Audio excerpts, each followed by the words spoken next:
朋友们，2026年不想错过1个亿，下面这个榜单哦，一定不要错过。这个不是我发的榜单啊，而是呢 MIT 就是麻省理工学院旗下的麻省理工科技评论最新发布的202610大突破性技术榜单。为什么我们要关注这个榜单呢？因为从2001年开始啊，这个榜单每年只做一件事，就是预判呢哪些技术会改写我们的未来。比如说在2013年 AI 超级低迷的时候，他就成功预测了深度学习会爆发，包括呢比尔盖茨在内的科技圈大佬们都会拿它做参考。那今年呢，刚刚公布的这份榜单又有啥劲爆看点呢？没错啊，大家都在说的 AI 依然是大方向，10大突破性技术呢，他们就占了4个，但是生物科技也不差，占了3个。接着呢，就是清洁能源占了2。那我想啊，最先和大家分享的呢，是我个人最喜欢、超有未来感的商用空间站。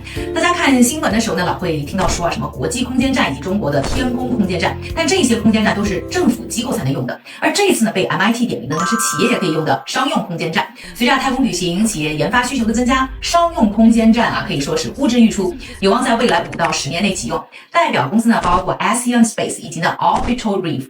当然这肯定不是一个小工程，所以呢这些公司啊基本都会去接盘呢退役的老空间站，在他们的基础上去改造和新建，既能减少太空垃圾，还能开启新的商业机会。接着我们再来说说2项清洁能源方面的突破性技术，一个就是钠离子电池，你就可以理解成啊是用盐在做电池，想想是不是都觉得成本会很低 ？So cheap。具体什么原理，如何落地，谁在探索？关注我发起的 Origin 研究所，会在近期专门和大家详细介绍。第二个呢就是新型核电站，主要指的是对传统核裂变发电站的技术升级，包括更小型的反应堆、更少排放、更高安全性等。我其实呢会想把它归为半个呢 AI 突破性技术，因为它之所以突然被关注，和 AI 需要大量用电呢息息相关。好了，下面这就和大家来介绍一下已经期待很久的4项 AI 突破性技术。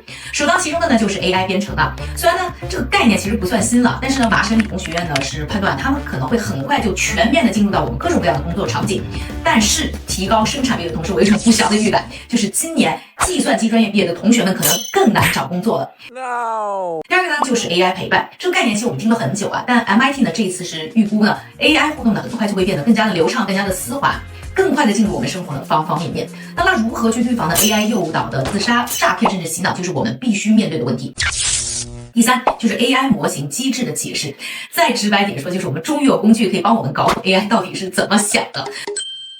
我个人呢是超级期待啊。第4个呢就是超大型 AI 数据中心。虽然呢这个 AI 泡沫喊了很凶啊，喊了很久，但是大厂们在基础设施上的投入呢也并没有停止。那期待呢新的一批的大型数据中心会更高效也更快速。最后呢我们还是要说一说呢今年榜单上啊3项生物科技突破性技术，全部都和基因有关。想要更多更全面了解的基因技术啊，可以关注我呢做过的关于基因编辑的片子。你最看好啥呢？留言区晒一晒。